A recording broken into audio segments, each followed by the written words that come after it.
guys, magluluto na tayo ng pansit canton na walang sahog. Ayan lang yung gulay niya guys. Tapos tofu. Tapos lalagyan ko lang ng konting ganito. Kasi ayaw ng mga batang may sahog. So ayan, teka, masyadong mainit na yung aking mantika. Let's go! So ayan na guys, inuna ko yung sibuyas kasi sobrang init ng mantika ako. Baka masunog agad yung bawang. So ayan. Haluin mabuti para malasa. Ang una natin ilalagay yung ating beans na kapurit. Ayaw talaga kasi nila ng ng merong gusto nila yung parang pansit canton na nabibili. So let's go. So ayan, lagyan natin ng oyster sauce kung meron pa. Ayan, tapos yung ating nor. Chicken, not pala nor. Chicken cubes, okay? Ayan siya guys. Pinasabay-sabay kinagulay kasi malambot naman itong sitaw na ito dahil kapipitas sa likod. 6 na piraso. 6 yata, oo. Ending kami lang naman din kakain ng gulay. Yung mga bata noodles lang.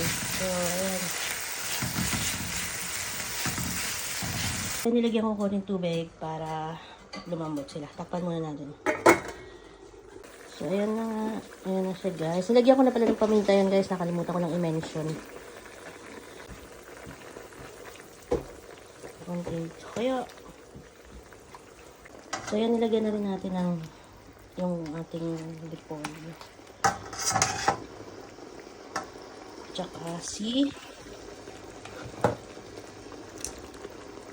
ayan, crab stick, guys. Nilagay ko na rin yung ginunting-gunting ko na tofu. So, ayan, nalagyan natin si noodles, guys. Boom! Ayan na siya. Haluin ko lang. So, ayan na siya, guys.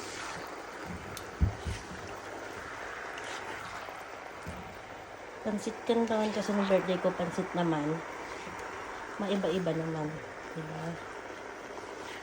So, ayan. Let's go. Ayan na guys yung finish line. Yung sahog na punta sa ilalim ng sinalin ko. Kabuisit. Sa ilalim lahat ng sahog guys.